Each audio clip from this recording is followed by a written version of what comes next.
Seostraid arcar má le clia, baile ceanaras conar na gilige agus an siopa leor. Lór banistear an siopa daró túmalinn bhí wargú na litríochta. Siopa leabhar long Eilge, well no gcónaí fan géad trí bhean na Eilge. An céad a dána bháin sin is leabhar faoi Eilge nó stair na Eilge nó stair na tír atá siad. So, sin an margad hagan leabhar trí bhean na Eilge. Folklór daoine antóir agus le chuid daoine le cortú sin is blonta na sálainn tá snochlóir sin tá gur an seanló a bhín núsáid.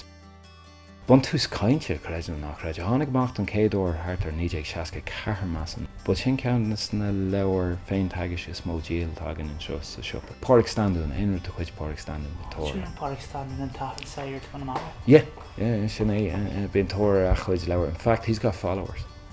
Sin rud aisteach trí bhean na Gaeilge mórthm le go mé ó héh scríbnóirí Gaeilge le, but tá agus bíon daoine hagan sa steach a dhearnas lom bhfuil an ceannas déine bhfuil páric go mhaige fáil bhí bhean amháin a tháinig isteach thugam ná bháin agus ó sí cinálín léirbhas ar gach leabhar scríb sé, but no, is rud déintach é sin agus úsáidim an tóla sin agus mé cainte daoine eile chomá. Go creidim héin gohfuil léon na léthirí a gardú ach margheallt ar leithéid don Habit agus Astrachan ó Méorla go dtí an Gaeilge, cos malann sé sin daoine nua isteach ag léithreacht trí bhean na Gaeilge. Tóg mar hampla an Habit.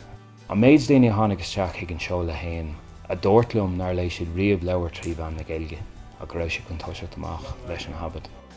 An garbhán Astra Gabriel Rosenstock antóir agus an díaléir a churís Astrachan ó Méorla go dtí an Gaeilge tagann stismóir isteach fecinn siad an clúdach agus dearann siad, oh my god, sin de grufló. Agus ceann siad ar an buinte. Na dúiltháin is mó atá, ibre héin airgid leis na rudí choirí glo. Ibre dó líon léithirí Gaeilge an ruchóir tarlíonn sé fós go dagan leabhar nua amach ar an bhód nach bhfuil muide fiú ar an ólasvín.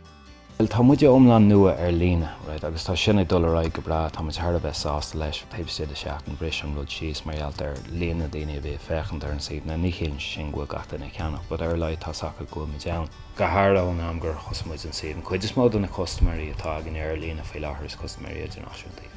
Bí me gobar go díon ar margeacht ar an eisce, tuis nach chuil bu sé a ggéanaan léanta seo so a leithéid de Facebook, de Twitter, tas agad YouTube, rudí eile mar sin. Tá a chuirtús le agla bhíanamh le úidir agus fáilteoirí agus rudí eile mar sin, tríd camera úsáid sin a chur YouTube agus sin nascú le Facebook agus Twitter agus rudí.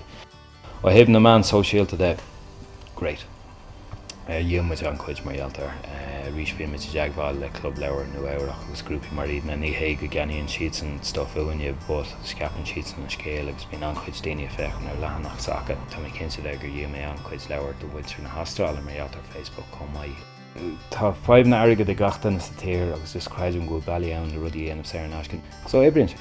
Ní léon deich faoi, is féidir sin ará cinse ní léon deich faoi.